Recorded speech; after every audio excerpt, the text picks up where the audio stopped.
Assalamualaikum. Khair. Khair. Datang dulu ya.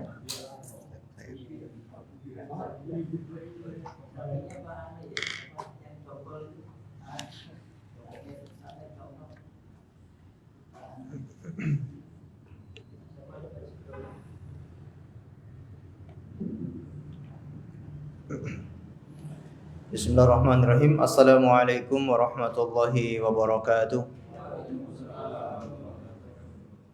Innal hamdalillah nahmaduhu wa nasta'inuhu wa nastaghfiruh wa natubu ilaihi wa na'udzu billahi min shururi anfusina wa min sayyiati a'malina. May yahdihillahu fala mudhillalah wa may yudlil fala hadiyalah.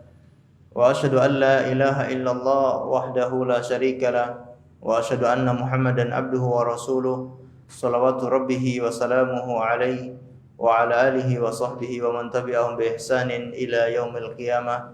Amma ba'd. Ma'asyiral muslimin wal muslimat, a'azzani Allah wa iyyakum. Marilah kita selalu bersyukur kepada Allah Azza wa Jalla karena pada kesempatan pagi yang cerah ini kita kembali diberi kekuatan, kesempatan, taufik dan hidayah sehingga kita bisa menghadiri pengajian kita ini. Semoga Allah Azza wa Jalla berkenan memberikan kita ilmu yang bermanfaat sehingga bisa kita amalkan sebagai bekal untuk menghadap kepada Allah Jalla wa Ala. Amin ya rabbal alamin. Kita juga kita hidayah untuk belajar ilmu agama, menuntut ilmu syar'i, yang mana kata Rasulullah sallallahu alaihi wasallam, jalan yang paling cepat mengantarkan seseorang ke surga adalah jalur ilmu agama. Man salaka tariqan yaltamisu fihi ilman sahhalallahu lahu bihi tariqan ilal jannah.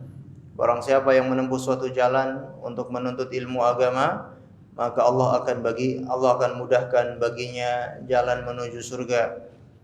Maka terus kita istiqomah di dalam belajar. Setelah kita mengetahui ilmunya, kewajiban selanjutnya adalah mengamalkan ilmu yang kita dapatkan. Kemudian tidak hanya cukup sampai mengamalkan ilmu saja, melainkan kita punya kewajiban untuk mendakwakan ilmu yang sudah kita pelajari.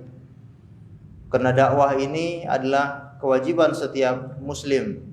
Setiap individu muslim bertanggung jawab untuk akan agama kepada orang lain, akan meminimalisir kesyirikan dan tauhid semakin tersebar di masyarakat. Kalau kita semua setelah belajar tauhid, 1-2 ilmu yang kita dapatkan, kita ingatkan kepada orang lain. Dan tentunya orang yang mengingatkan kepada orang lain, pahalanya sangat besar. Tidak terputus pahalanya walaupun dia sudah meninggal dunia. Siapa tahu orang yang kita ingatkan itu dapat hidayah dengan wasilah kita. Wasilah kita menyampaikan kepada dia, akhirnya dia dapat hidayah, maka kita juga panen pahala setiap kebaikan yang dilakukan oleh orang tersebut. Ini eman-eman, jangan kita biarkan. Kita wajib mengambil peran ini untuk berdakwah. Karena itulah metode yang diajarkan oleh Rasulullah kepada para sahabatnya, yaitu setiap sahabat selalu wajib menyampaikan agama Allah kepada orang lain. Sehingga sangat mudah tersebar dakwah Islam. Nah, begitupun kita di zaman ini, Ustadz menyampaikan kepada jamaah, ya jamaah juga punya kewajiban. Tiap-tiap jamaah yang mendengarkan ilmu ini nanti wajib menyampaikan kepada orang lain. Terutama tentang masalah tauhid. Melihat kemungkaran, melihat kesyirikan di masyarakat, sampaikan, ingatkan kepada orang tersebut. Jadi jangan cuma mengandalkan Ustadz. Ya, Ustadz menyampaikan di sini, nanti tiap-tiap kita ketika ketemu dengan orang-orang yang berbuat kesyirikan, yang tauhidnya belum benar, kita ingatkan. Meskipun resikonya itu pasti besar. Ya, namanya dakwah itu tidak mudah, tidak mulus, pasti selalu ada tantangannya. Apakah dimusuhi, ya, dibenci oleh orang lain, bahkan dijauhi oleh keluarga, ya. Keluarga bisa pisah, keluarga bisa terpecah belah, ya gara-gara kita menyampaikan dakwah. Dan memang seperti itulah. Setiap kebaikan, setiap sesuatu yang ma'ruf akan ditentang oleh yang mungkar. Kita menyampaikan kebaikan, orang-orang yang condong kepada kemungkaran, ya dia enggak setuju. Ketika kita menyampaikan tauhid, orang yang condong kepada kesyirikan, dia tidak akan setuju, tidak akan diam. Dan memang seperti itu, dan memang sudah seperti itu sunnatullah. Maka tidak usah kita takut, nggak usah kita khawatir. Karena kita mau diam ataupun mau menyampaikan, tetap kalau memang dia condong kepada keburukan, kita berbuat kebaikan bagaimanapun tetap tidak disukai. Maka kita diam juga tidak disukai, kita menyampaikan juga tidak disukai. Maka yang lebih baik apa? Ya kita nyampaikan. Terserah nanti bagaimanapun, ya itu urusan nanti. Yang penting kita sudah sampaikan, tugas kita selesai. Dan itulah kita dimintai pertanggungjawaban di hadapan Allah. Kamu sudah sampaikan atau belum? Allah tidak menanyakan kenapa orang ini tidak berubah, kenapa orang ini tidak mau tobat, kenapa orang ini tidak mendapatkan hidayah. Allah tidak bertanya itu. Tapi yang ditanyakan, kamu sudah sampaikan atau belum? Tetangga kamu masih pakai jimat-jimat. Kamu masuk ke rumahnya, di depan pintu ada jimatnya, di kamar mandi ada jimatnya. Kamu ingatkan sudah atau belum? Ya saya takut nanti tetangga saya marah. Wah itu dimintai pertanggungjawaban di hadapan Allah. Sampaikan kebenaran meskipun pahit kenyataannya.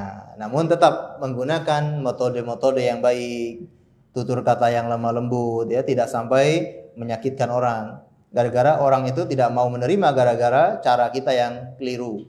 Maka gunakan cara-cara yang baik, yang bijak. Ini yang kita awali sebagai pembukaan muqaddimah dari kajian ini, ya. Kemudian kita masuk pada pembahasan kita, membahas kitab Tauhid yang ditulis oleh Syekh Muhammad bin Abdul Wahhab. Dan insyaallah kita masuk bab yang ke-36, yaitu tentang riya. Di sini Syekh Muhammad bin Abdul Wahhab membawakan beberapa dalil yang membahas atau untuk mendukung pembahasan tentang riya. Perlu kita ketahui, ya, riya ini perkara yang sangat halus, perkara yang sangat samar, dan riya ini menyerangnya itu bukan kepada orang-orang yang berbuat dosa. Riya ini menyerang bukan kepada orang-orang yang terjerumus dalam perbuatan maksiat, tapi justru riya ini menyerang kepada orang-orang soleh, orang-orang ahli ibadah, orang-orang berilmu, para ulama, ahli ibadah, orang-orang soleh, orang-orang yang berada di atas ketaatan. Itulah yang diserang, yang dibidik oleh penyakit riya ini. Maka tentunya sangat berbahaya.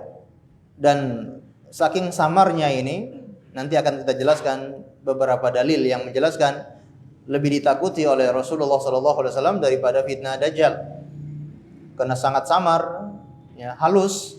Kadangkala orang tidak sadar, tidak tahu, ternyata dia terjerumus dalam perbuatan riya, amalannya hangus, tidak dapat pahala sama sekali, bahkan justru dapat dosa dan dimasukkan ke dalam api neraka. Naudzubillah min dzalik. Nah, apa itu riya? Sebetulnya tidak asing lagi, kita sering mendengar kata-kata riya atau makna riya, yaitu berasal dari kata ro'a yura'i mura'atan. Ro'a yura'i mura'atan. Artinya apa? Memperlihatkan. Ya, secara asal katanya riya itu artinya memperlihatkan. Apanya yang diperlihatkan? Nah, kalau dibawa kepada makna istilah, kalau tadi makna bahasa itu memperlihatkan, sekarang dibawa kepada makna istilah syariat, yaitu memperlihatkan amalan soleh. Memperlihatkan amalan soleh kepada orang lain.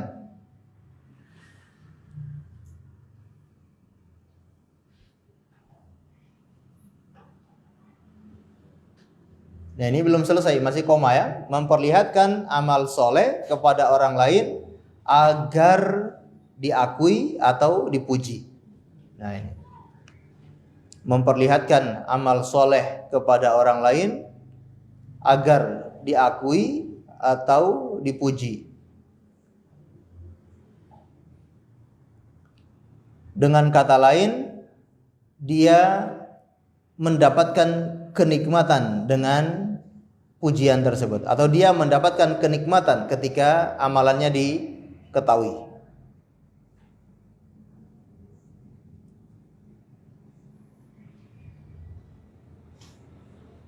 Ya memang namanya riya ini kan syahwat.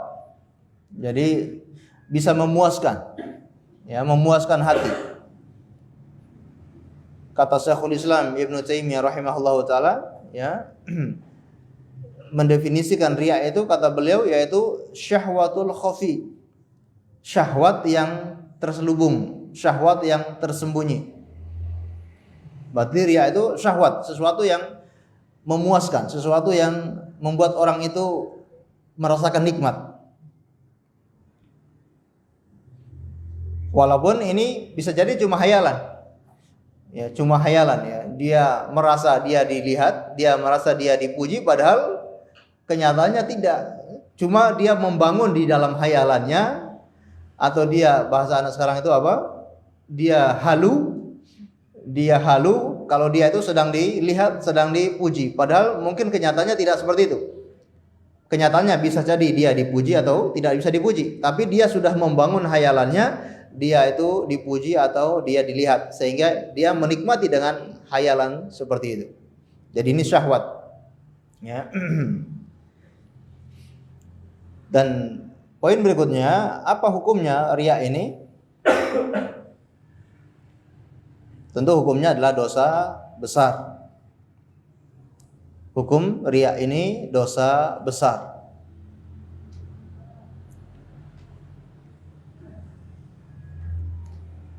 Dan termasuk kesyirikan, walaupun dia syirik kecil. Termasuk kesyirikan walaupun syirik kecil. Karena banyak sekali Allah Subhanahu wa taala mengancam, ataupun Rasulullah SAW dalam banyak hadis mengancam orang-orang yang berbuat riya. Ada banyak sekali ancaman-ancaman orang yang melakukan riya. Diancam dengan neraka, diancam dengan terhapusnya amalannya, dan masih banyak lagi ancaman-ancaman. Yang mana kita tahu namanya sebuah ancaman dalam agama itu menunjukkan dosa besar. Dosa yang diancam dengan neraka, diancam dengan terhapusnya amalannya, maka ini bertanda dosa besar. Dan memang Rasulullah SAW sendiri, beliau menyebutkan secara terang-terangan riya itu syirik kecil, ya. Yang mana nanti akan kita bahas, yaitu yang aku takutkan kepada kalian, yaitu asyirkul khafi, syirik yang samar. Ketika ditanyakan kepada beliau, apa itu syirik kecil, apa itu syirik yang samar, beliau menjelaskan yaitu ar-riya, yaitu riya. Ya, beliau sendiri langsung menegaskan riya itu syirik kecil, dosa besar. Ya. Dan perlu kita tahu namanya syirik, meskipun hukumnya atau kategorinya syirik kecil, itu lebih berbahaya, lebih besar ancamannya, lebih besar dosanya daripada sekedar dosa besar. Ya. Kalau itu syirik, maka dosanya lebih besar daripada dosa besar. Ya. Syirik ini dosa besar, syirik riya ini dosa besar, dan dia tingkatannya lebih tinggi lagi daripada sekedar dosa besar. Di antara ancaman yang disebutkan oleh Rasulullah SAW yaitu kisah tentang Abu Hurairah radhiyallahu anhu. Disebutkan dalam hadis yang sahih, ya, dikeluarkan oleh Imam Ibnu Khuzaimah dan disahihkan oleh Syekh Al-Albani rahimahullahu taala, bahwa ada seorang tabi'in bernama Sufyan, ya. Seorang tabi'in bernama Sufyan. Dia berazam, kalau saya masuk ke kota Madinah, saya pengen ketemu dengan sahabat Nabi, saya pengen bertanya sesuatu. Nah, karena di zaman dahulu mereka hidup atau tinggal di luar kota Madinah, atau mereka di daerah lain, di negara lain. Ketika datang berkunjung ke Masjid Nabawi, mereka tidak hanya pengen berkunjung ke Masjid Nabawi, tapi pengen bertemu dengan sahabat untuk belajar, menanyakan atau minta fatwa, menanyakan sesuatu. Itu tradisinya para ulama. Atau misalnya musim haji, mereka datang ke Mekah tidak hanya untuk berhaji, tapi datang dengan niat untuk belajar, Nah, ini yang harus selalu kita tiru ketika ada tablik akbar di mana ada ustadz kibar yang datang atau ada seorang syekh yang datang, lalu kita datang ke sana dengan niat dari rumah, saya nanti pengen nanya ini dan itu. Nah, ini seorang tabi'in ini dia punya tekad, punya niat, nanti saya pengen ketemu sahabat, nanti pengen saya menanyakan sesuatu. Akhirnya begitu dia masuk Madinah, annahu dakhalal Madinah fa idza huwa bi rajulin qad ijtama'a alaihi nas. Dia masuk ke kota Madinah, ternyata dia melihat ada seseorang yang dikerumuni oleh banyak orang. Orang ini duduk, orang-orang lain sedang mengkerumuni orang ini untuk minta fatwa. Mengerumuni orang ini untuk bertanya sesuatu tentang agama. Qala wa man hadza? Qalu Abu Hurairah. Siapa orang itu yang dikerumuni? Kata mereka, huwa Abu Hurairah. Dia adalah Abu Hurairah. Alhamdulillah beneran.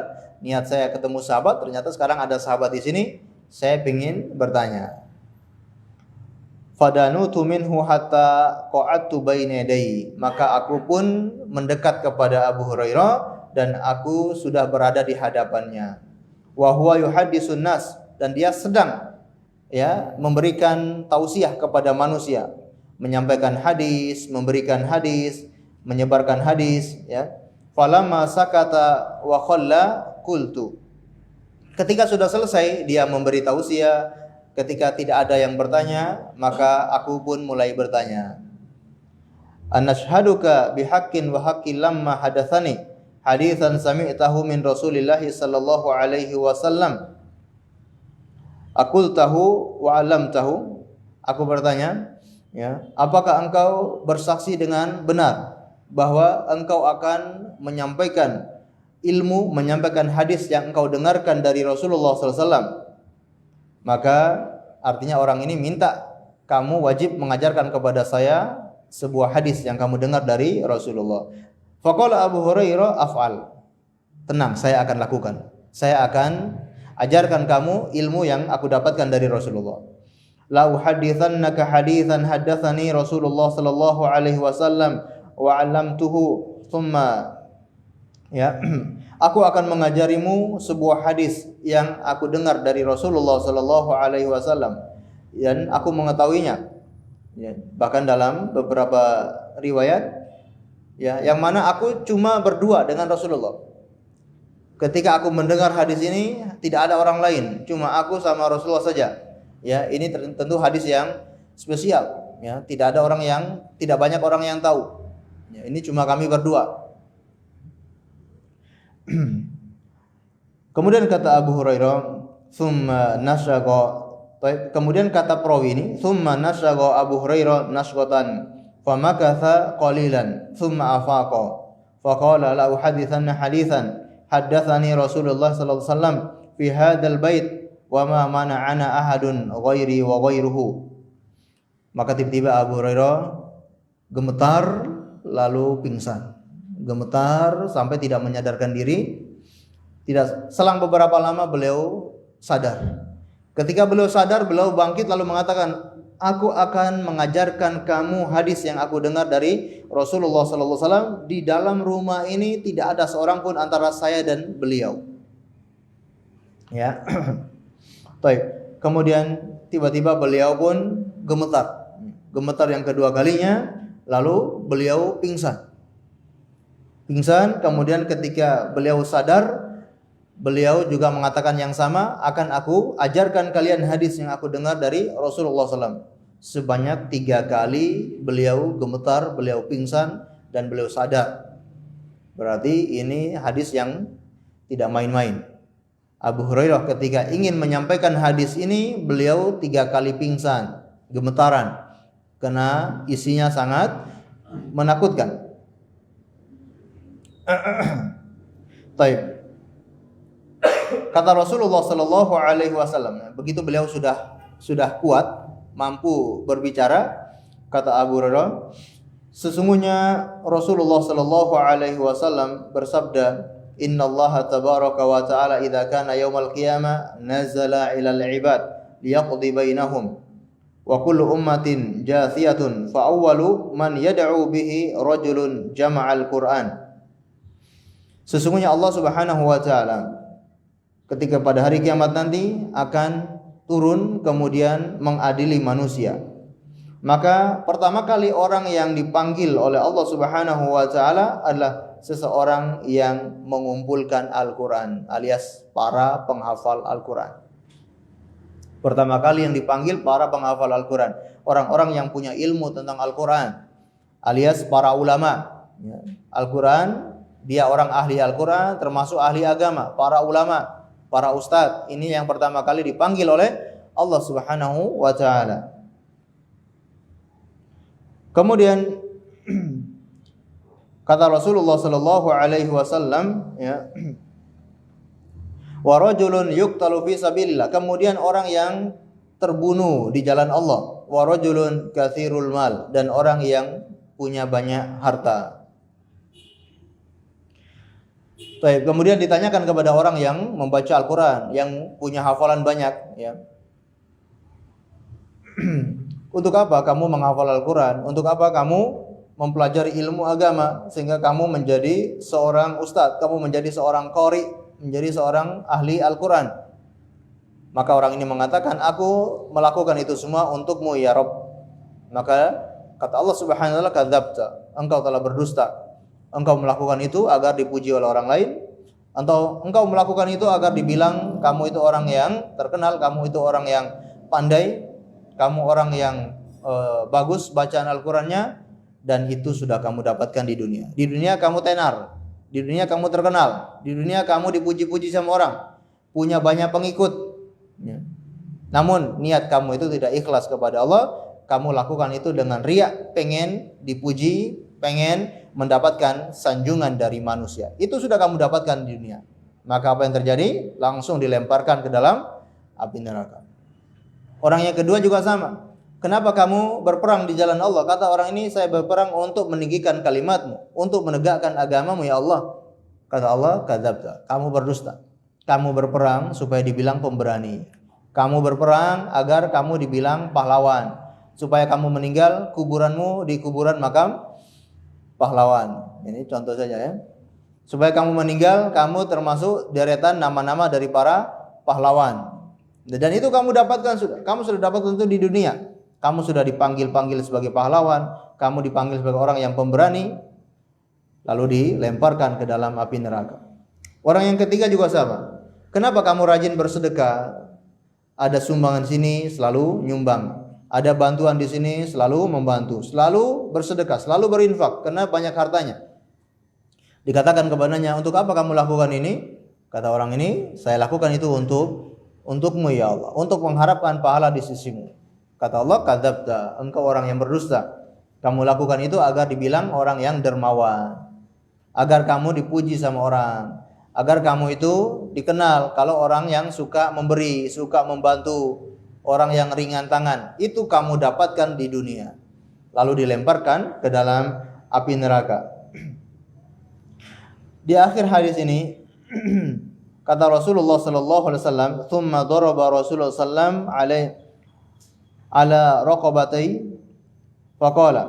Kemudian Rasulullah menepuk kedua lututku sambil berkata, ya Abu Hurairah, ulaika thalathatu awwalu khalqillah tusya'aru bihimun nar yaumal qiyamah. 3 orang itulah pertama kali dari makhluk Allah, dari hamba-hamba Allah yang dijebloskan ke dalam api neraka jahanam. Ma'asyiral muslimin dan muslimat, a'azzani Allah wa iyyakum. Hadis ini sering sekali kita dengar, sering sekali dibawakan oleh para ustadz. Namun terus kita ingatkan, terus kita dengar agar kita selalu waspada. Ini mereka melakukan amalan-amalan yang besar. Seorang ulama yang punya Al-Qur'an, siang malam dia membaca Al-Qur'an, murojaah siang malam agar hafalannya tidak hilang. Bahkan satu hari mungkin 10 lebih juz dia harus murojaah agar hafalannya itu tidak hilang. Memang dia orang yang sangat mutkin sekali dari bacaan Al-Qur'an. Jarang lupa. Ya, baca Al-Qur'an karena sudah di luar kepala, sudah ngelotok. Semua bentuk qiraah, apakah qiraah sab'ah, qiraah yang 7 maupun qiraah yang 10, dia kuasai dengan ngelotok. tapi itu ternyata bukan untuk Allah. Tapi itu semua untuk pujian manusia, balasannya justru dimasukkan ke dalam api neraka. Begitupun orang yang berjihad di jalan Allah, dia rela bercapek-capek, dia rela mengeluarkan hartanya, dia rela dengan mengeluarkan seluruh upaya tenaganya untuk berperang di jalan Allah, amalan yang sangat besar, tapi dia niatkan bukan untuk Allah, dia riya untuk manusia. Ataupun orang yang bersedekah, dia rela mengeluarkan harta yang selama ini dia kumpulkan. Harta yang dia kumpulkan, dia kerja setengah mati untuk mendapatkan harta itu, lalu dia rela mengeluarkan harta itu, tapi bukan karena Allah. Dia ingin dipuji, ingin dapatkan sanjungan dari manusia. Mereka itulah orang-orang yang tidak ikhlas ketika beribadah. Ini ancaman, dan ini menjadi dalil bahwa orang yang berbuat riya, maka dia melakukan dosa besar. Bahkan ini syirik kecil, ya. Baik. Adapun dalil yang lain, ya, atau masih banyak sekali dalil-dalil yang nanti akan dibawakan oleh Syekh Muhammad bin Abdul Wahab dalam kitabnya ini. Kemudian poin berikutnya adalah amalan yang tercampur dengan riya. Itu ada 3 model. Amalan yang tercampur dengan riya itu ada 3 model.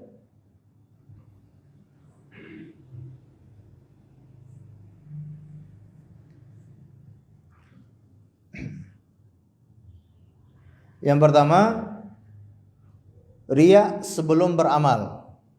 Riya sebelum beramal.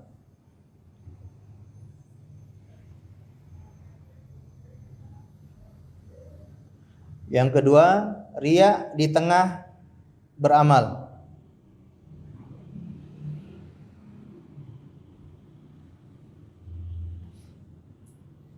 Dan yang ketiga, riya setelah beramal.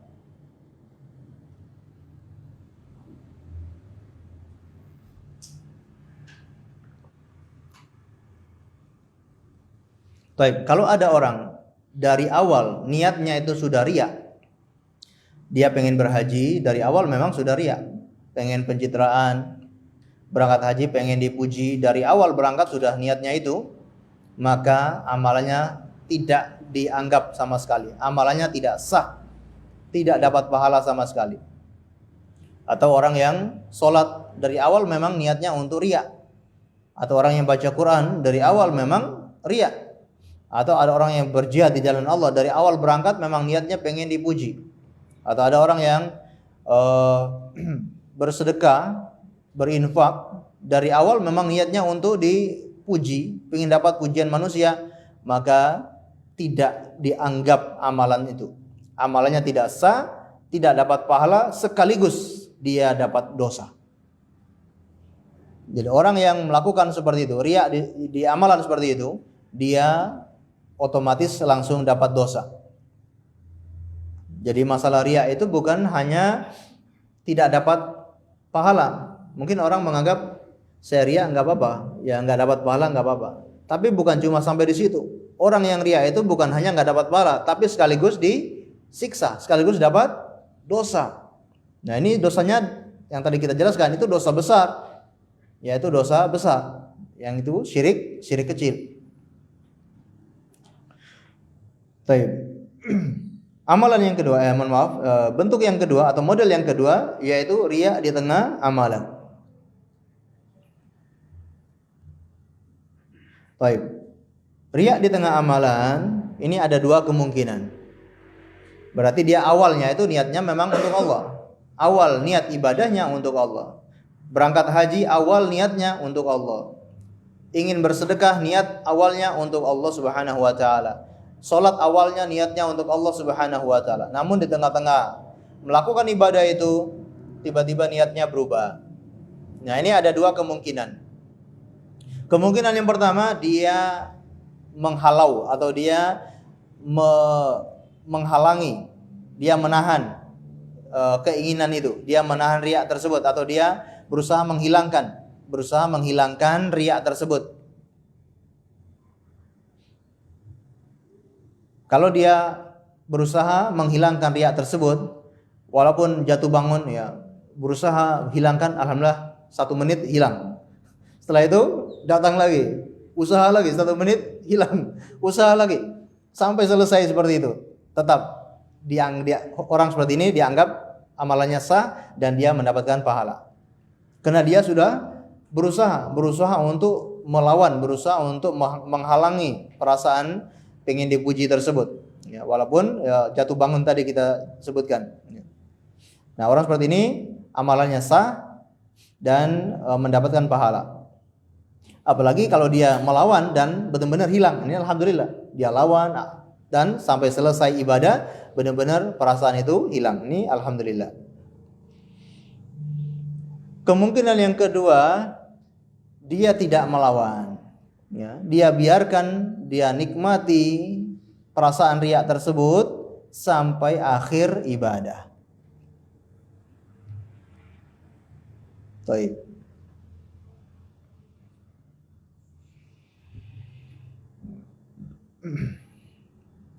Hukumnya bagaimana? Ini diperselisihkan oleh para ulama. Sebagian ulama mengatakan amalannya tetap sah dan tetap mendapatkan pahala. Kenapa? Karena yang dihitung itu niat awalnya. Karena dia awal ibadah itu memang niatnya benar-benar untuk Allah Subhanahu wa taala, ikhlas di awal dia ibadah itu. Namun cuma di tengah ibadah bercampur dengan riya. Maka pendapat ulama ini mengatakan dia tetap sah amalannya dan tetap mendapatkan pahala, tidak berpengaruh. Adapun pendapat yang kedua mengatakan amalannya perlu dibagi lagi, tergantung amalan yang seperti apa. Pendapat yang kedua membagi lagi amalan yang model apa. Kalau amalan yang pertama, amalan yang berkesinambungan, amalan yang dari awal sampai akhir itu satu paket. Kita ulangi dulu ya supaya mungkin ada gambaran. Jadi riya yang kedua ini adalah riya di tengah ibadah. Ya, di tengah ibadah seseorang riya. Ada dua kemungkinan. Kemungkinan yang pertama dia berhasil melawan. Kemungkinan yang kedua dia menikmati riya tersebut. Nah, ini dibagi menjadi dua. Yaitu yang pertama ulama mengatakan tidak masalah atau amalnya tetap sah dan dia dapat pahala. Pendapat yang kedua membagi amalan. Amalan seperti apa yang dimaksud ya? Tergantung amalannya. Yang pertama, kalau amalannya itu adalah yang berkesinambungan dari awal sampai akhir itu satu paket, maka tidak sah amalan tersebut dan tidak mendapatkan pahala, alias berdosa. Kalau amalannya adalah amalan yang berkesinambungan. Contohnya seperti apa? Seperti sholat. Dari rakaat pertama sampai rakaat keempat itu ya nyambung. Tidak bisa dipisahkan. Rakaat kedua dengan rakaat ketiga, keempat tidak bisa dipisahkan. Rakaat pertama dan rakaat keempat tidak bisa dipisahkan. Ini satu paket. Kalau dia kalau dia riya di rakaat yang keempat, tetap amalan dari rakaat pertama sampai rakaat ketiga atau sampai rakaat keempat semuanya hilang, semuanya hangus. Karena ini amalan yang berkesinambungan. Termasuk juga ibadah haji, ibadah umroh. Ini juga amalan yang berkesinambungan. Kalau ibadah haji dari tanggal 8 Dzulhijjah sampai tanggal 12 ya, 12 Dzulhijjah itu berkesinambungan. Kalau salah satunya itu riya kepada Allah Subhanahu wa taala, maka dari awal sampai akhirnya itu terhitung putus atau gugur amalan tersebut. Ya. Ini yang kita bahas, memang dia biarkan. Ya, tapi kalau dia di tengah perjalanan kemudian dia berusaha menghilangkan, ya itu kan tetap ada. Tapi kalau dia memang menikmati riya tersebut. Ya, kalau amalannya ini berkesinambungan seperti sholat, seperti haji, maka amalan itu tetap dianggap gugur. Ya. Amalan yang kedua adalah amalan yang terpisah, yang tidak berkesinambungan. Contohnya seperti zakat, ini yang sering diberikan contoh oleh para ulama seperti ibadah zakat. mohon maaf, ya zakat atau sedekah, ya ibadah infak, sedekah. Ini amalan yang terpisah. Awal dia bersedekah dengan 100.000. Sedekah yang kedua kalinya ya dengan 500.000. Sedekah yang ketiga kalinya dengan 1 juta rupiah. Nah, ini terpisah. Sedekah pertama lain, sedekah kedua lain, sedekah ketiga lain. Kalau mungkin di awal dia ikhlas, maka dia dihitung dapat pahala sempurna. Sedekah yang kedua masih ikhlas. 1 jam kemudian ketika ada orang yang melihat atau ketika ada orang yang mengetahui, maka dia bersedekah dengan 1 juta. Namun niatnya bukan untuk Allah, tapi untuk dipuji oleh orang tersebut. Berarti yang gugur amalannya hanyalah sedekah yang ketiga ini. Adapun sedekah yang pertama, sedekah yang kedua tetap dihitung pahala. Dan insya Allah inilah yang lebih kuat. Ya, karena orang yang riya di tengah-tengah amalannya, kalau dia tidak berusaha untuk menahannya, tetap dia amalannya gugur. Ya. Dan ini pendapat yang kuat, sebagaimana dikuatkan oleh para ulama, oleh Syekh Utsaimin dan yang lainnya, ya, menguatkan pendapat yang kita sebutkan ini. Baik, dari sini juga bisa kita lihat dalam masalah pahala. Jadi tadi kita menyebutkan amalan yang berkesinambungan dengan amalan yang tidak berkesinambungan.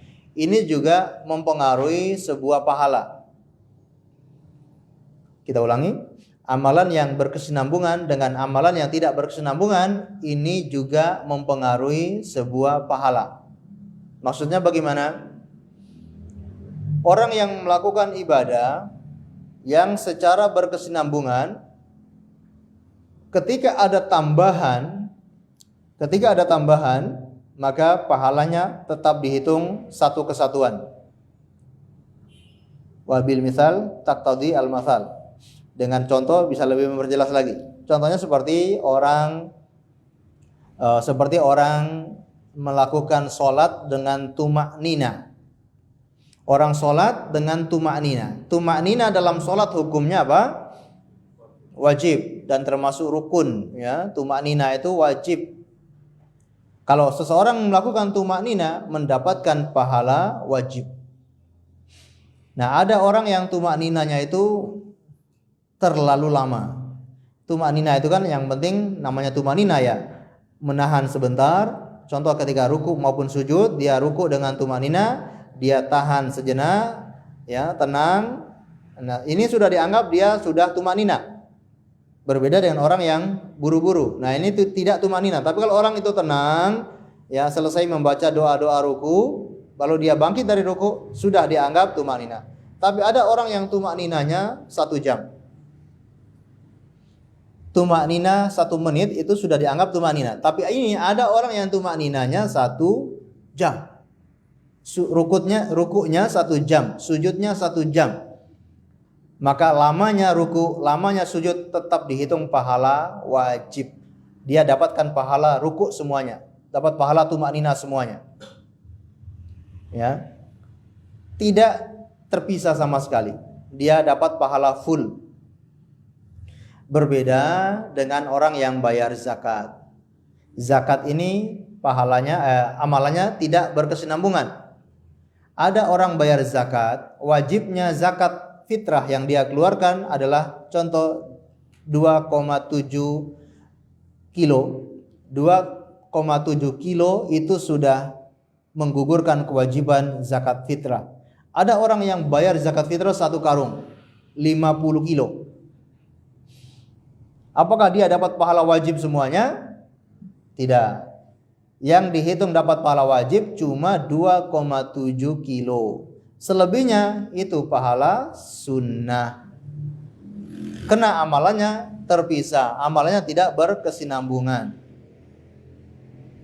Kenapa dinamakan tidak berkesinambungan? Karena orang ini bisa memisah kedua itu. Dia bayar zakat fitrah sebanyak 2,7 kilo, besoknya dia kasih lagi 1 karung. Nah, ini kan bisa. Makanya dihitung ini amalan yang terpisah. Jadi yang pertama itu wajib pahalanya, dan yang kedua itu pahalanya sunnah. Tapi kalau amalan yang berkesinambungan, ya, maka hitungnya pahala wajib semuanya. Allahu a'lam bishawab. Taib. Jadi tadi riya sebelum beramal, riya di tengah beramal, dan yang ketiga apa? Riya setelah beramal. Nah,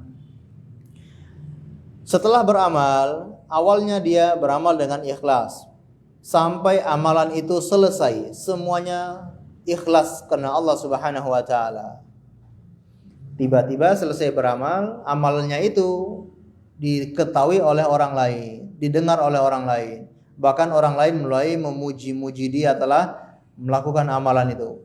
Dia senang dengan berita-berita seperti itu.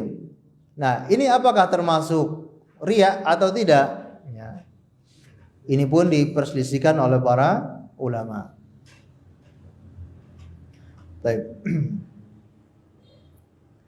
Pendapat yang pertama, ya, atau kita kasih contoh dulu, ya, biar lebih jelas lagi. Seperti orang yang membangun masjid. Dia membangun masjid ikhlas karena Allah dari awal pembangunan sampai masjid selesai. Tidak ada yang tahu.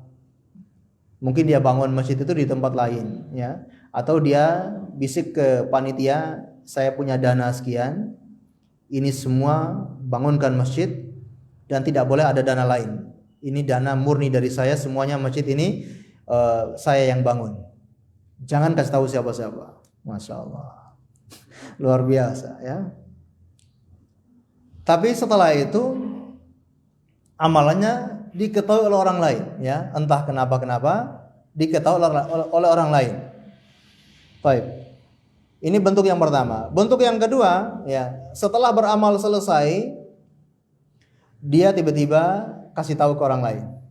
Jadi dia sendiri yang ngasih tahu ke orang lain. Sudah semua selesai beramal, masjid sudah selesai dibangun, baru dia mulai cerita kepada orang lain. Itu masjid saya yang bangun.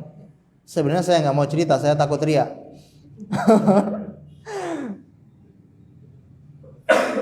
Jadi itu masjid yang bangun, ya. Nah, seperti ini apa hukumnya, ya? Padahal amalnya sudah selesai. Ya, cuma dia kasih tahu kepada orang lain. Baik, di sini ada dua pendapat. Pendapat yang pertama, amalannya sempurna, dapat pahala sempurna, tidak berkurang sama sekali. Ini pendapat yang pertama. Karena memang amalannya itu dikerjakan dari awal sampai selesai itu dalam keadaan ikhlas. Riyaknya itu kapan? Baru muncul setelah amalannya itu selesai. Maka amalannya tidak berpengaruh. Namun riyaknya itu tetap dihitung dosa. Amalannya tetap tidak berpengaruh, amalnya tetap sempurna, tapi orang ini tetap dihitung mendapatkan dosa karena riyak tadi, ya. Karena dia pengen dipuji, dia menceritakan itu agar dia dipuji. Baik. Bentuk yang kedua, dia tidak ada keinginan untuk pengen dipuji, tapi memang dipuji sama orang.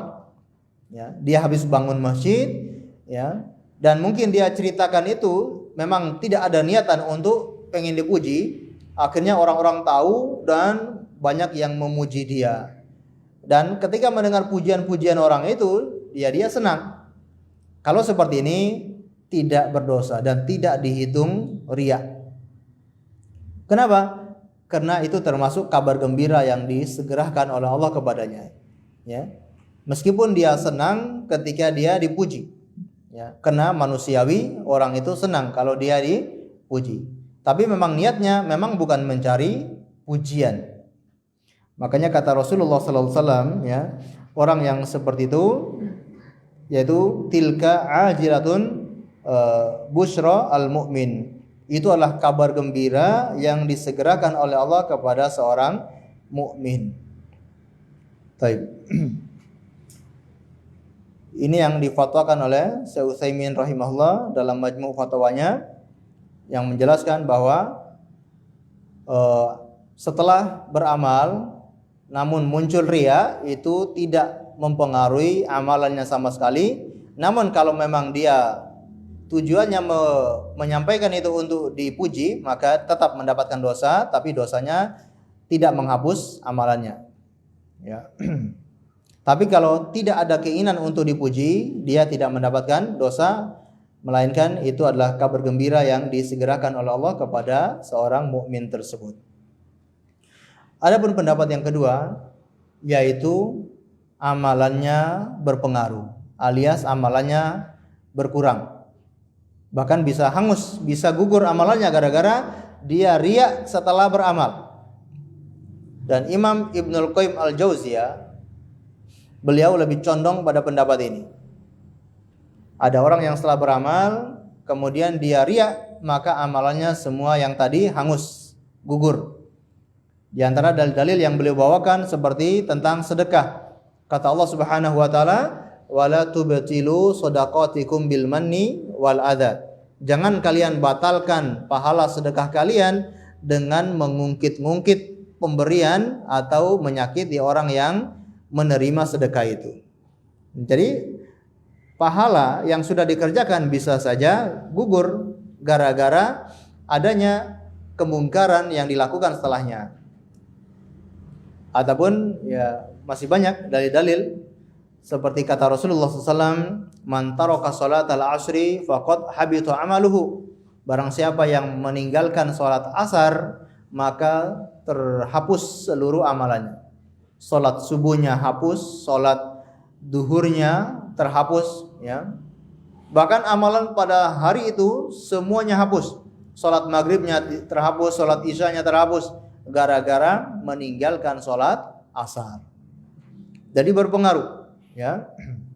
Namun Allah alam shawab, pendapat yang lebih kuat yaitu sebagaimana yang kita sebutkan di awal tadi, yaitu amalannya tidak berpengaruh sama sekali. Namun kalau memang niatnya untuk dipuji tetap dapat dosa, tapi kalau niatnya tidak pengen dipuji, maka dia tidak mendapatkan dosa, melainkan itu sebuah nikmat yang disegerakan oleh Allah Subhanahu wa taala. Baik. Masya Allah, ini kita belum baca buku ini. baru menggambarkan tentang riya dulu ini. Ya. Nah, berikutnya termasuk yang penting juga adalah tobat, hukum tobat dari riya. Apakah pahalanya balik atau tidak? Orang dari awal melakukan amalan murni riya. Bangun masjid dari awal riya. Sampai 10 tahun kemudian dia baru ngaji, baru sadar ternyata enggak boleh seperti itu. Ternyata masjid yang dulu saya bangun itu dasarnya riya. Bertobat kepada Allah dari dosa yang dia lakukan itu. Apakah pahala bangun masjid itu bisa balik ke dia setelah bertobat? Nah, insyaallah paham ya gambarannya. Mudah-mudahan balik ya.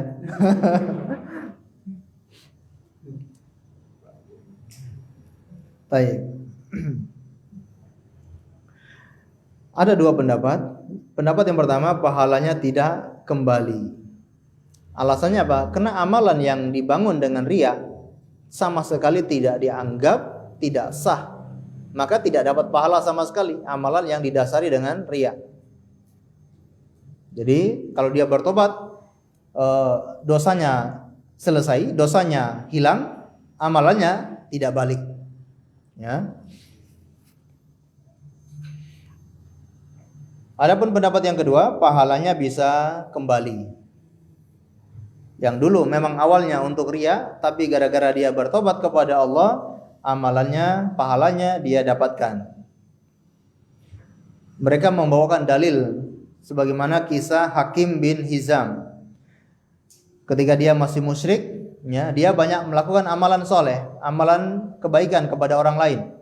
Suka membantu, suka menyumbang, suka membantu orang. Maka dia bertanya kepada Rasulullah sallallahu alaihi wasallam, ya, wahai Rasulullah, kalau saya masuk Islam, ya, apakah kebaikan-kebaikan yang dulu saya lakukan di masa jahiliyah, di masa musyrik, apakah itu mendapatkan pahala atau tidak?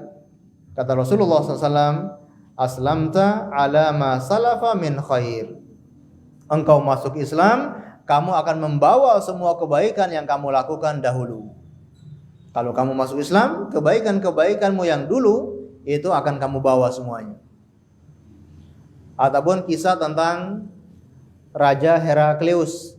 Rasulullah sallallahu alaihi wasallam pernah mengirim surat kepada Heraklius. Di antara isi suratnya adalah aslam tuslim. Kalau kamu masuk Islam, kamu akan selamat. Kamu akan dilindungi.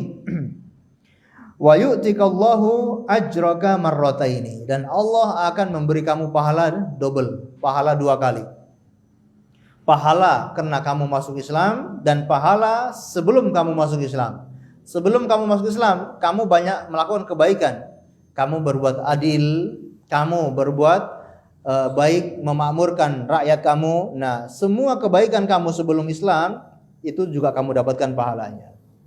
Nah, dari sini para ulama berdalil bahwa syirik besar saja kalau orang masuk Islam itu amalan-amalan solehnya bisa dibawa, bisa dianggap, bisa kembali. Apalagi ini cuma syirik kecil, dia berbuat riya, maka amalannya juga bisa kembali. Dan ini yang insya Allah lebih tepat dan lebih kuat, ya, kabar gembira bagi orang yang riya agar segera bertobat kepada Allah Subhanahu wa taala, ya. Namun jangan menggampangkan masalah riya. Oh, nanti biar saya tobat. Ya, kalau memang bisa tobat. Kalau nggak bisa tobat, bagaimana? Ya.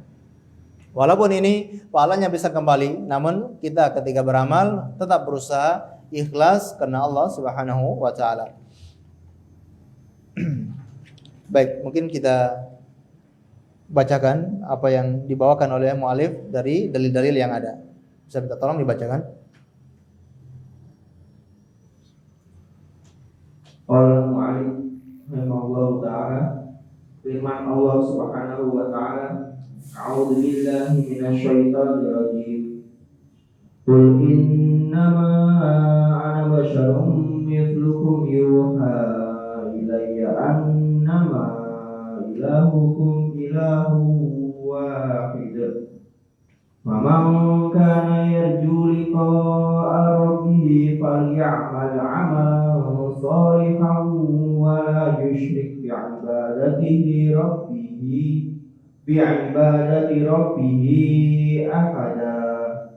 Artinya, katakanlah, sesungguhnya aku ini hanya seorang manusia seperti kamu yang diwahyukan kepadaku bahwa sesungguhnya Tuhan kamu itu adalah Tuhan yang esa. Barang siapa mengharap perjumpaan dengan Tuhannya, maka hendaklah ia mengerjakan amal yang saleh, dan janganlah ia mempersekutukan seorang pun dalam beribadah kepada Tuhannya. Surat Al-Kahfi ayat 110. Nah, barakallahu fiik. Dalil yang pertama yang dibawakan oleh muallif rahimahullahu taala yaitu firman Allah Subhanahu wa taala dalam surat Al-Kahfi ayat 110. Sekilas kalau kita baca ayat ini tidak ada sangkut pautnya dengan riya. Karena memang di dalam ayat ini tidak disebutkan secara jelas tentang syirik kecil atau disebutkan tentang riya. Namun ayat ini dibawakan oleh beliau untuk sebagai dalil tentang riya. Nah, nanti akan kita lihat apa wajhul istidlal, apa wajah pendalilannya, yaitu dari segi pendalilannya diambil dari mana. Allah Subhanahu wa taala berfirman, "Qul innama ana basyarun mithlukum yuha ilayya annama ilahukum ilahu wahid." Katakanlah wahai Muhammad kepada orang-orang musyrik, innama ana basyarun, sesungguhnya aku ini hanyalah manusia biasa, seorang abdun, mithlukum, seperti kalian, yuha ilayya, namun aku diwahyukan, aku mendapatkan wahyu, alias wa rasuluh. Maka julukan yang paling baik untuk Rasulullah adalah abduhu wa rasuluh, seorang hamba dan seorang rasul. Walau beliau seorang hamba, namun beliau adalah seorang rasul. Kalau beliau seorang hamba, artinya memang tidak boleh ditinggikan melebihi derajat kehambaan. Tidak boleh kita meninggikan atau mengagungkan Rasulullah melebihi wajar atau melebihi sewajarnya. Kita mengagungkan Rasulullah sebagaimana mestinya, yaitu beliau hanya seorang manusia. Tidak mengangkat beliau sebagai seorang Tuhan. Walaupun seorang hamba biasa, dia manusia biasa yang makan minum, berjalan di pasar-pasar, menikahi wanita, tidur dan berbuat sebagaimana manusia pada umumnya. Namun ingat, beliau itu diwahyukan. beliau itu berbeda dengan manusia biasa karena mendapatkan wahyu. Alias dipercaya sama Tuhan, dipercaya sama Allah Subhanahu wa taala, diberi amanah untuk mengemban risalah, mengemban agama Allah ini, menyampaikan ajaran Allah kepada manusia. Kalau begitu wajib untuk ditaati. Kalau beliau diwahyukan, berarti omongannya bukan sembarang omongan. Kalau beliau seorang rasul, perkataannya bukan sebagaimana perkataan manusia biasa. Perkataannya semua adalah dari Allah Subhanahu wa taala. Tindak tanduknya itu adalah contoh dan teladan untuk umatnya. Apapun yang beliau kerjakan harus kita turuti, harus kita ikuti. Itulah beliau sebagai seorang rasul. Wa ma atakumur rasulu fakhuduhu wa ma nahakum anhu fantahu. Apapun yang datang kepada kalian dari seorang rasul itu, maka ambillah, terima, lakukan, kerjakan. Namun apapun yang dilarang oleh Rasulullah, maka tinggalkan. Jangan kalian kerjakan. Karena tidaklah yang beliau ucapkan melainkan wahyu yang kami wahyukan. Wa ma yantiqu 'anil hawa in huwa illa wahyu yuha. Tidaklah yang diucapkan oleh Rasulullah itu dari hawa nafsunya, melainkan wahyu yang kami wahyukan. Innama ilahukum ilahun wahid. Sesungguhnya Tuhanku dan Tuhan kalian atau Tuhan kita semuanya ilahun wahid, yaitu Tuhan yang esa. Ya. Tuhan yang esa artinya tauhid, mengesakan Allah Subhanahu wa taala. Tidak ada Tuhan selain daripada Allah Subhanahu wa taala. Esa dalam masalah apanya atau esa dalam hal apanya?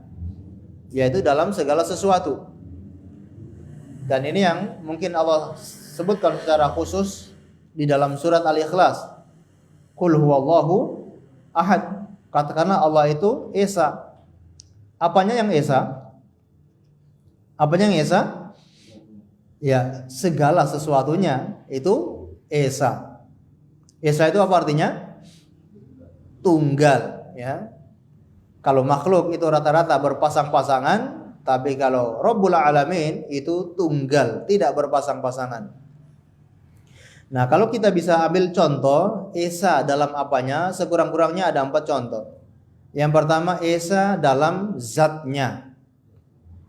Zat Allah esa. Allah tidak berbilang. Allah tidak punya 2 jasad. Allah tidak punya 2 kepribadian. Allah itu zatnya satu. Fisiknya Allah satu. Tidak bisa. Allah terdiri dari tiga elemen, ya. Gimana? Allah terdiri dari 3 elemen, ya. Dari 3 apa? Ya. Jadi campur. Nah, dari masing-masing bentuknya saja sudah berbeda. Bagaimana mungkin bisa bercampur gitu, ya? Yang satu dari arwah, yang satu dari manusia, yang satu dari apa lagi? Ruh, ya. Roh Kudus. Kemudian manusia, kemudian Allah, ya. Ya, gimana bisa bercampur, ya? Manusia terdiri dari daging, dari darah, kemudian bercampur dengan roh. Nah, ini tidak masuk akal, ya. Taib. Zatnya Allah itu esa. Allah itu satu. Dan itulah konsep dalam Islam. Tuhan itu cuma satu. Berbeda dengan agama-agama lain yang Tuhannya lebih dari satu. Ada yang Tuhannya 2, ada yang Tuhannya 3, ada yang bertuhan-tuhan. Yang Tuhannya 2, contohnya apa? Tuhan kebaikan dan Tuhan keburukan. Tuhan cahaya dan Tuhan kegelapan. Ada yin, ada yang. Ada bola, kemudian di tengah-tengahnya garis, ya. Tuhan kebaikan dan Tuhan keburukan. Ada yang Tuhannya 3, Tuhan Anak, Tuhan Bapa, Roh Kudus. Ada yang bertuhan-tuhan, ya. Namun dalam Islam konsep Tuhan hanya satu Tuhan. Maka tidak mungkin Islam disamakan dengan agama manapun. Kalau agama-agama selain Islam mau menyamakan diri mereka, tafadhol, silakan. Oh, ini agama ini sama dengan agama ini, bisa gabung dengan agama ini, silakan. Tapi Islam tidak bisa sama dengan agama manapun. Maka batallah keyakinan yang mengatakan semua agama itu sama. Kalau yang dimaksud semua agama sama, maksudnya sama-sama mengajarkan kebaikan, benar. Memang agama mengajarkan kebaikan kalau dari segi itunya. Tapi kalau agama itu kan tidak cuma mengajarkan kebaikan kepada manusia. Agama itu kan ada hablum minallah, ada hablum minannas. Agama itu tidak hanya mencakup ke manusia, berbuat kepada sesama, bukan itu saja agama. Agama yang lebih penting adalah bagaimana keyakinan kepada Tuhan. Nah, itulah agama. Nah, kebanyakan orang mengatakan agama sama karena hanya berpatokan agama itulah kepada manusia, kepada Tuhannya tidak dianggap agama. Ini yang keliru. Maka Islam sampai kapanpun tidak bisa disamakan dengan agama lain. Hanya Islamlah satu-satunya agama yang benar dan agama yang masuk surga. Selain agama Islam, tempat kembalinya di neraka. Ya. Ini konsep dan prinsip ini prinsip yang harus kita pegang oleh setiap muslim. Baik, ini esa dalam apa tadi? Zatnya. Yang kedua, esa dalam hak sebagai sesembahan. Allah itu esa dalam hak sebagai sesembahan. Maksudnya apa? Tidak boleh seseorang memberikan persembahan kepada selain Allah. Hanya kepada Allah saja satu-satunya yang kita berikan persembahan. Segala bentuk peribadatan hanya diberikan kepada Allah Subhanahu wa taala. Ini esa dalam hak sebagai sesembahan. Yang dijelaskan oleh Allah dalam surat Al-Fatihah. Apa bunyinya? Iyyaka na'budu wa iyyaka nasta'in. Hanya kepadamu yang kami sembah dan hanya kepadamu yang kami mohon pertolongan. Yang ketiga, esa sebagai Rob.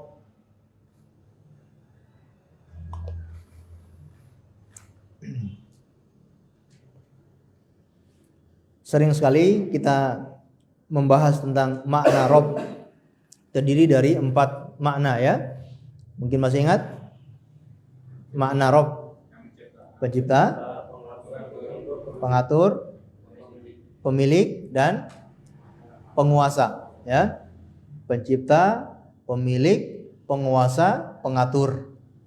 Nah, ini semua hanya Allah yang esa dalam masalah ini. Allah esa sebagai pencipta. Hanya Allah yang menciptakan alam semesta ini. Hanya Allah yang memiliki alam semesta ini. Hanya Allah satu-satunya yang menguasai alam semesta ini. Hanya Allah satu-satunya yang mengatur alam semesta ini. Nah, ini makna esa sebagai Rob. Tidak ada yang ikut campur, tidak ada yang membantu Allah sama sekali. Tidak butuh pembantu. Allah sendirian, esa, tunggal dalam menciptakan, memiliki, menguasai, dan mengatur alam semesta ini. Dan yang ketiga, esa di dalam sifat-sifatnya. Oh, mohon maaf, insyaallah. Berarti nggak ngantuk ini ya. Alhamdulillah. Allah esa di dalam sifat-sifatnya. Artinya sifat-sifat Allah itulah yang tunggal dalam kesempurnaan. Sifat-sifat Allah sempurna esa dalam kesempurnaan. Hanya Allah saja yang sempurna dalam sifat-sifatnya. Manusia punya sifat tapi tidak sempurna, maka tidak dinamakan esa. Tapi kalau Allah, kesempurnaan sifat-sifatnya itu tunggal. Kita ambil contoh, sifat Allah itu kan ada seperti hidup. Allah Maha hidup. Manusia juga hidup betul, ya. Tapi hidupnya manusia itu tidak sempurna. Karena manusia hidup ada permulaannya, ada akhirnya. Permulaannya sejak dia lahir dan akhirnya ketika meninggal dunia. Berarti tidak sempurna kehidupan manusia. Karena sebelum manusia ini hidup, ada yang lebih dulu hidup dari manusia itu, yaitu orang tuanya, atau orang-orang yang di atasnya, mbah-mbahnya, sebelum dia ada, dia sudah didahului oleh orang tuanya dan mbah-mbahnya ke atas. Baik. Manusia juga ada batas akhirnya, yaitu ajal. Nah, setelah dia meninggal ada manusia yang hidup lagi. Anak-anak keturunannya bisa masih hidup terus setelah orang ini meninggal dunia. Namun Allah Subhanahu wa taala tunggal sebagai maha hidup. Hidupnya Allah itu esa, tunggal, tidak ada yang sama dengan Allah. Allah itu sempurna hidupnya, tidak ada awalnya dan tidak ada akhirnya. Allah itu maha awal, wal awwalu wal akhiru. Yang Allah yang paling pertama, sebelum Allah tidak ada satupun yang mendahului Allah, dan Allah yang paling terakhir, artinya setelah semua ini berakhir tidak ada lagi kecuali Allah Subhanahu wa taala, ya. Ini sempurna, ya, tunggal dalam maha hidup. Kemudian As-Sami' Al-Basir, ya, Allah maha melihat, Allah maha mendengar. Ini pun tunggal, ya. Berbeda dengan manusia. Manusia melihat, manusia mendengar, tapi itu semua terbatas. Tapi Allah tidak terbatas. Ya, Allah melihat dari atas langit, bisa melihat semut hitam di malam yang gelap gulita, di tengah malam di atas batu hitam. Allah mampu melihat, dan Allah mampu melihat isi hati kita yang belum kita ucapkan, baru terbesit dalam hati, sudah dilihat oleh Allah Subhanahu wa taala. Ya. Dan Allah mendengar bisikan-bisikan setiap orang. Ya, mungkin istri di rumah tidak mendengar bisikan kita, tapi Allah mendengar semua bisikan kita dari langit yang ketujuh, dari arsy. Jadi ini tunggal esa di dalam sifat-sifatnya. Kemudian kata Allah Subhanahu wa taala, "Faman kana yarju liqa'a rabbih falyamal 'amalan shalihan." Barang siapa yang pengen bertemu dengan Allah Subhanahu wa taala. Nah, kalimat liqa, pengen bertemu dengan Allah, ditafsirkan oleh para ulama adalah pengen melihat wajah Allah. Yang dimaksud dengan barang siapa yang pengen bertemu dengan Allah, maksudnya pengen bertemu, pengen melihat wajah Allah, sebagaimana disebutkan oleh Syekhul Islam Ibnu Taimiyah rahimahullahu taala, yaitu ru'yatullah, yaitu melihat wajah Allah. Ini nikmat yang paling besar. Kalau pengen dapat nikmat yang paling besar ini, yaitu melihat wajah Allah, dan kita tahu ini nikmat yang paling besar. Kata Allah Subhanahu wa taala, lilladzina ahsanul husna wa ziyadah. Orang-orang yang dikasih kebaikan berupa surga dan dikasih nikmat tambahan. Nah, tambahan nikmat itu apa? Melihat wajah Allah. Seseorang kalau melihat wajah Allah, seluruh nikmat surga hilang. Seluruh nikmat surga enggak ada apa-apanya. Kalah saing, kalah nikmat dengan nikmat melihat wajah Allah. Semoga Allah tidak haramkan kita untuk melihat wajahnya. Amin ya rabbal alamin. Baik, kalau pengen dapat nikmat yang besar ini, yaitu bisa melihat wajah Allah, syaratnya apa? Falyamal amalan sholiha. Hendaknya seseorang itu melakukan amal soleh. Apakah sampai di situ? Wala yusyrik bi ibadati rabbih ahada. Dan jangan berbuat syirik, menyekutukan Allah, ya, dalam peribadatan tersebut kepada siapapun. Jangan menyekutukan Allah dengan siapapun dalam peribadatan tersebut. Baik. Kalimat jangan menyekutukan Allah ini kalimat umum. Jangan berbuat syirik kepada Allah ini kalimat umum. Kalau kalimat umum berarti mencakup apa? Syirik besar maupun syirik kecil. Di antara contoh syirik kecil apa? Riya. Nah, ini wajhul istidlal.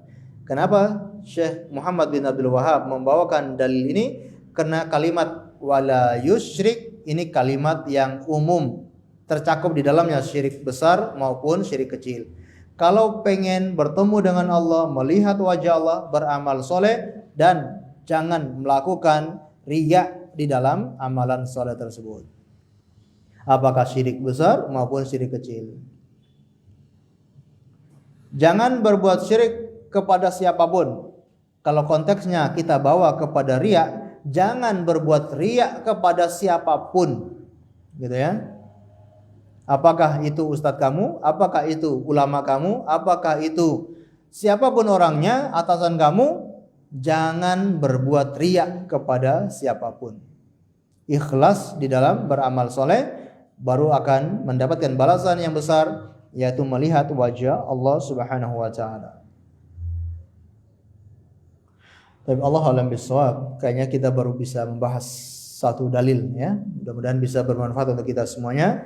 Untuk dalil yang lain akan kita bahas di pertemuan selanjutnya insyaallah. Allah alam bisawab. Sebelum kita akhiri, kalau ada yang ditanyakan kami persilakan. Assalamualaikum warahmatullahi wabarakatuh. Waalaikumsalam. Semoga kita dimasuk ke dalam surga Allah Subhanahu wa taala. Amin ya rabbal alamin. Izin bertanya, setelah mempelajari ini ternyata riya ini sangat mengerikan dan sangat merugi sekali orang yang bisa terjerumus ke dalam riya ini. Utamanya mungkin bagi amalan-amalan yang effort atau membutuhkan pengorbanan besar, baik dari mungkin dari segi dana atau yang lainnya, misalnya umroh atau haji, itu kan membutuhkan effort yang besar. Nah, bagaimana kiatnya agar tidak terjerumus ke dalam riya? Baik. Tadi di awal kita sudah menyinggung bahwa riya itu menyerang bukan kepada orang ahli maksiat, tapi justru riya ini menyerang ahli ibadah, orang-orang soleh, orang-orang yang melakukan amalan-amalan yang besar. Itulah yang dibidik oleh syaitan untuk memasukkan riya di dalam hatinya. Baik. Kalau kita tahu ini sangat berbahaya, maka bagaimana caranya agar kita bisa terhindar dari riya tersebut? Yang pertama tentunya minta bantuan, minta pertolongan sama Allah Subhanahu wa taala. Di awal kita belajar tentang tawakal. Tawakal itu tidak hanya di urusan dunia, tapi dalam urusan ibadah kita butuh tawakal kepada Allah. Kita pasrahkan ibadah kita ini kepada Allah Subhanahu wa taala. Ada sebuah doa yang diajarkan oleh Rasulullah kepada Abu Bakar As-Siddiq. Kata Rasulullah, "Wahai Abu Bakar, akan aku ajarkan sebuah doa, bacaan. Apabila kamu membaca doa ini, kamu akan terhindar dari syirik yang besar maupun syirik yang kecil."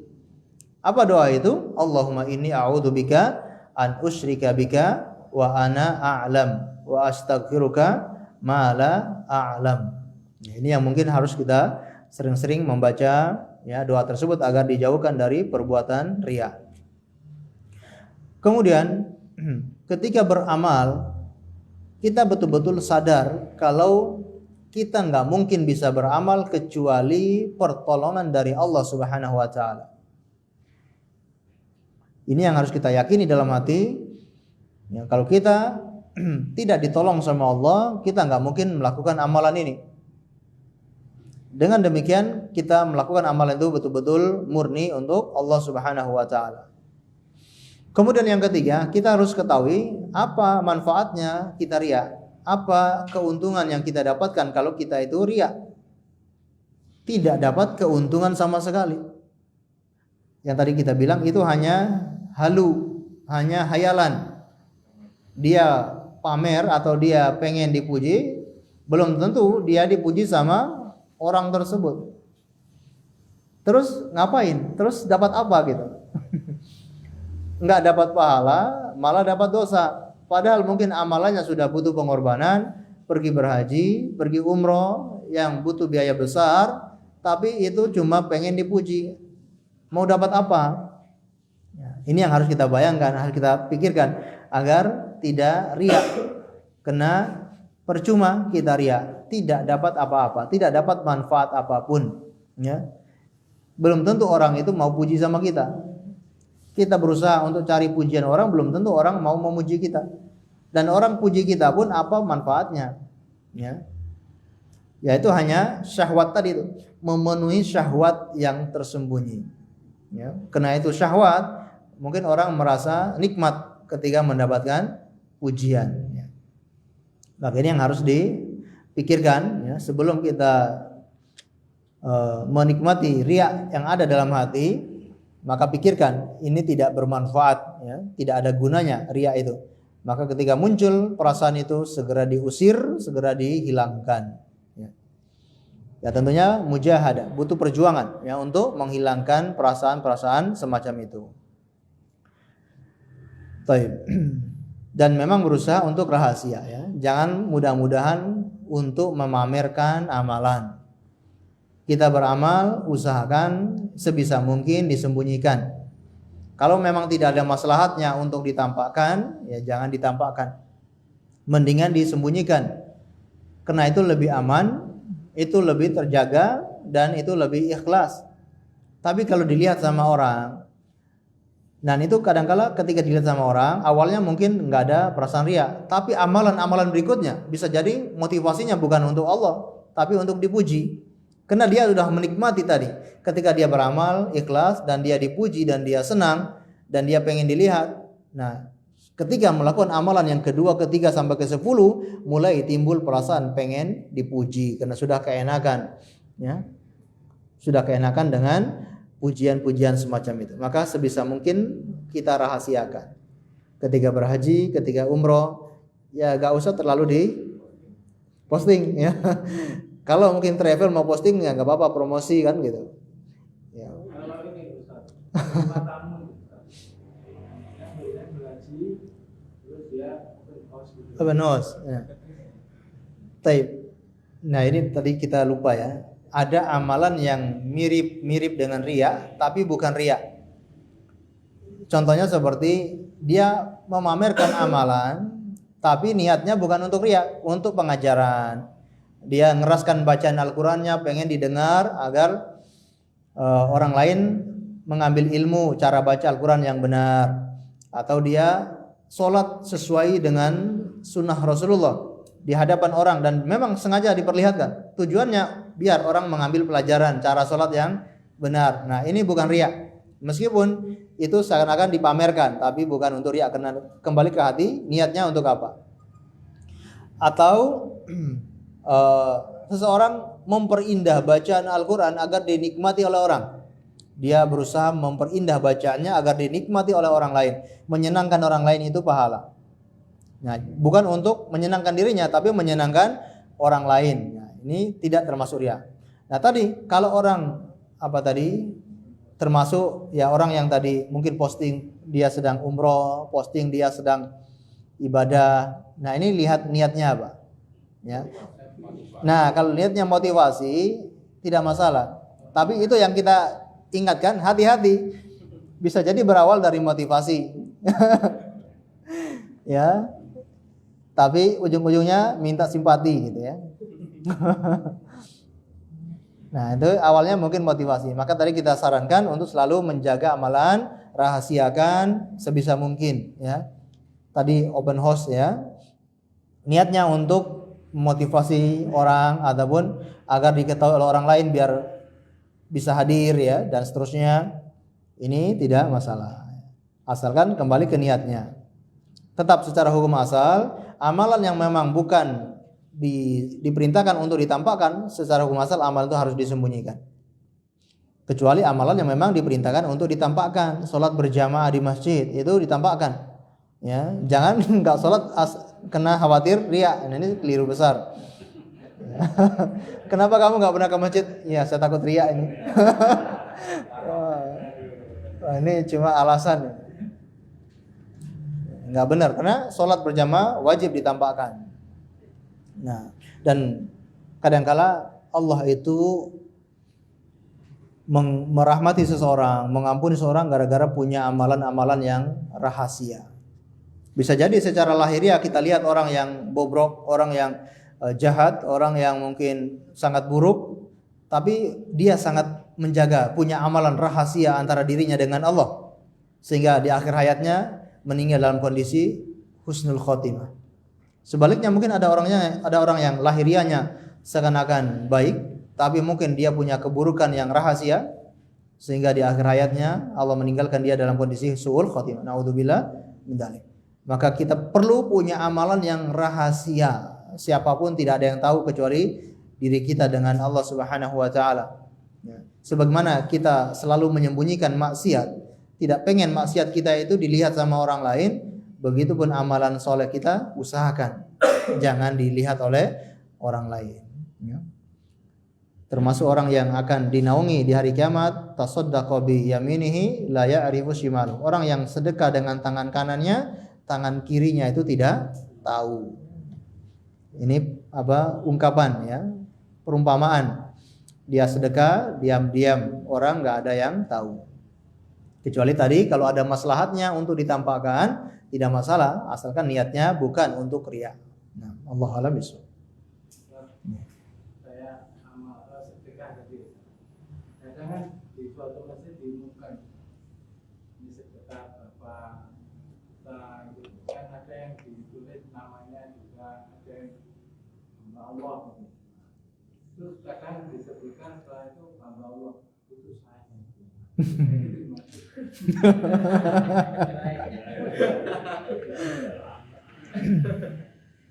Baik, nah itu yang tadi kita jelaskan seperti orang yang bangun masjid ya. Nah kalau awal dia sedekah itu niatnya memang pengen dipuji walaupun dengan nama hamba Allah. Kalau awalnya pengen dipuji tetap ya. Bahkan dia bilang dengan hamba Allah biar dia dipuji. Nah itu lebih parah lagi. Jadi nanti jangan bilang nama saya, tapi bilang hamba Allah saja. Nah dia bilang seperti itu, ya pengen dipuji. Masalah kamu orang yang sangat menjaga amalan, pengen dibilang seperti itu, berarti riya juga, gitu ya. Ya, taib. Jadi ya orang seperti itu ya, itu saya. Nah itu tergantung kalau di awal amalannya itu memang niatnya untuk riya, ya tidak diterima amalan itu. Tapi kalau baru muncul setelah itu, ya tadi yang kita jelaskan, amalnya tetap sah. Tapi kalau memang dia sebutkan itu saya dengan tujuan untuk dipuji, berarti dia kena dosa riya. Tapi kalau dia sebutkan itu untuk motivasi, ya, maka insya Allah tidak termasuk riya. Itu saya. Nah, biar orang ini juga termotivasi untuk bersedekah. Gitu. Sebenarnya saya nggak mau ngomong-ngomong takut riya, gitu ya. Nah ini keliru lagi. Taib. Monggo Pak. Ya. Assalamualaikum warahmatullahi wabarakatuh. Waalaikumsalam warahmatullahi wabarakatuh. Saya mohon izin tadi sudah dijelaskan tentang riya. Riya pada dasarnya adalah ingin dipuji orang lain. Seperti itu. Izin kami menanyakan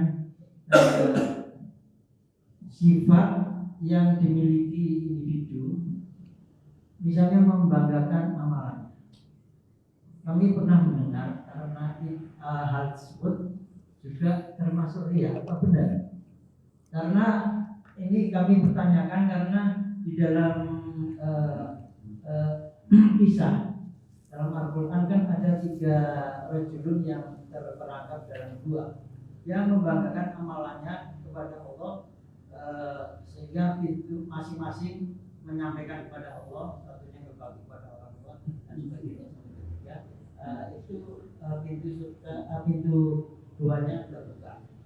Nah, ini kembali kepada membanggakan amalan sendiri ini, apakah termasuk riya pada diri sendiri atau gimana? Mohon penjelasan. Mohon maaf. Terima kasih. Assalamualaikum. Baik, waalaikumsalam warahmatullahi wabarakatuh.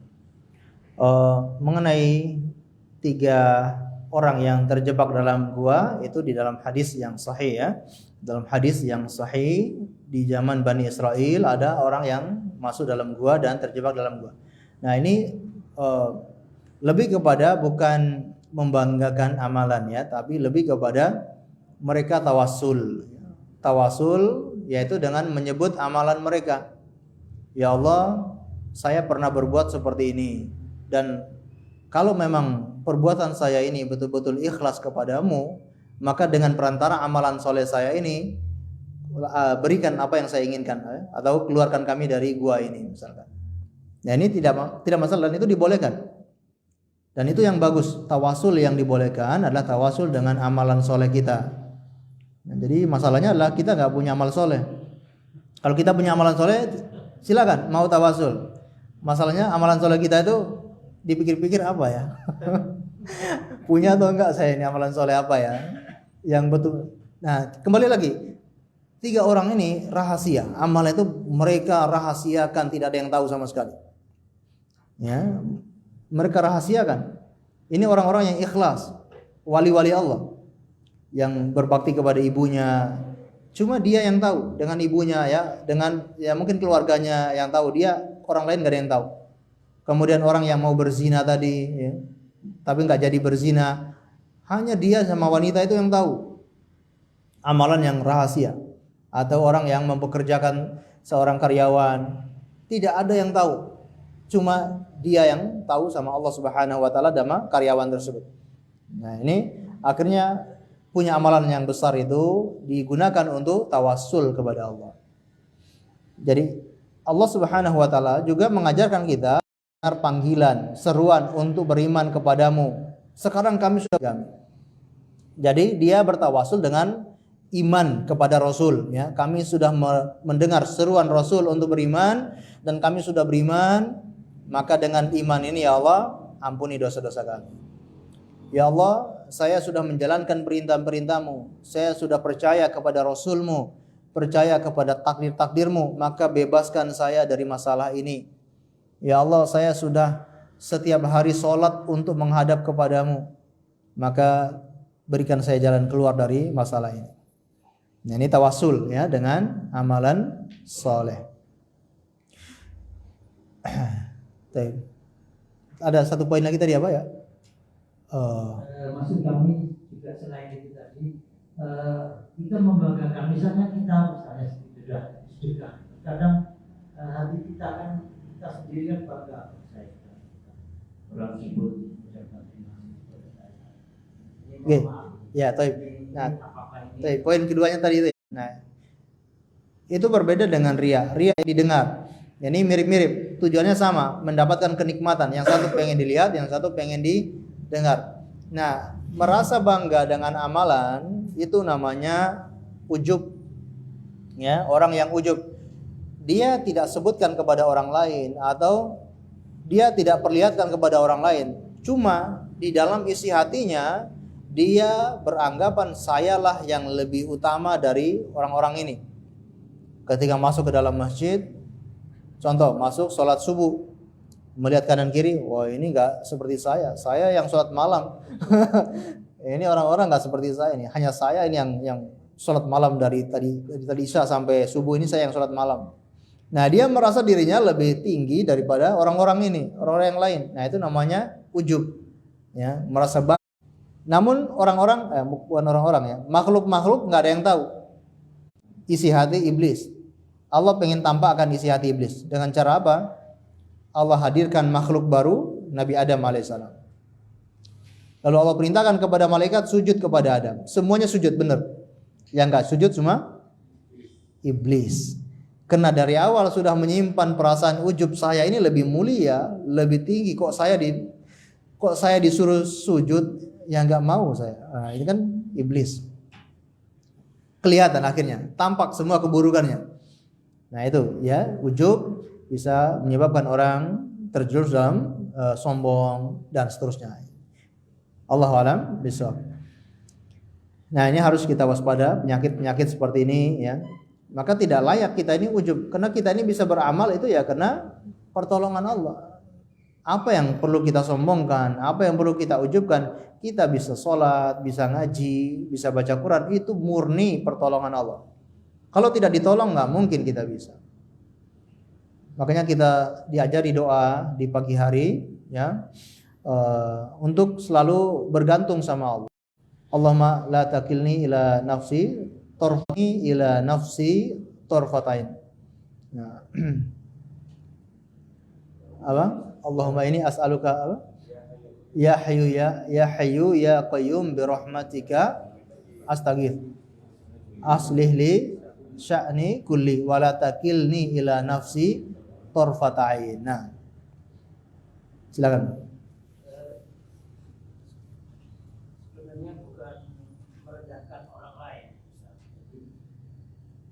Mungkin kita kalau beramal ini kan Allah memberikan nikmat kepada diri kita sendiri. Dan ujub, membanggakan, itu merasa bangga. Nah itu senang, namanya itu senang ya. Bangga yang maknanya itu senang, itu beda. Contoh, kita harus bangga dengan Islam. Nah, itu kan kita harus bangga dengan Islam. Boleh atau kita itu harus senang, kita harus merasa bahagia dengan agama Islam, jangan minder ya. Kita harus bangga dengan mengamalkan sunnah. Nah, ini bukan berarti kita memamerkan atau kita merasa orang lain rendah, bukan. Artinya kita harus merasa senang, kita harus merasa merasa senang, merasa bahagia ketika menjalankan amalan tersebut. Ini boleh ya, merasa bangga dengan perbuatan yang maknanya adalah senang gitu ya. Nah, sambun atau ada yang lain? Itu yang belakang satu. Salam dulu.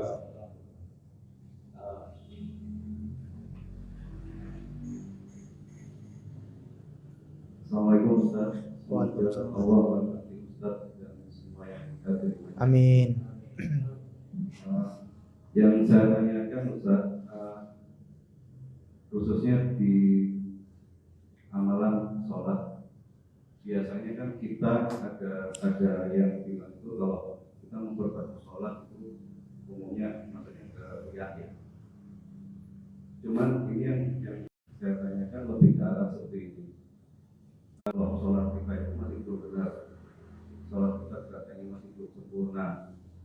Nah, apalagi waktu kita di masjid. Nah, itu kita itu punya pikiran itu ke diri kita sendiri, tapi ada unsur yang mengatakan bahwa ini kalau dilihat orang saya juga bisa malu nih, karena saya tidak sempurna. Apakah itu terkait dengan tidak? Seperti itu, Ustaz. Baik. Misalkan ada orang yang sholat selalu di shaf yang paling terdepan, sholat berjamaah. Setiap hari selalu di shaf dan terkenal menjadi buah bibir di masyarakat. Oh, ini si fulan kalau sholat berjamaah pasti yang paling terdepan.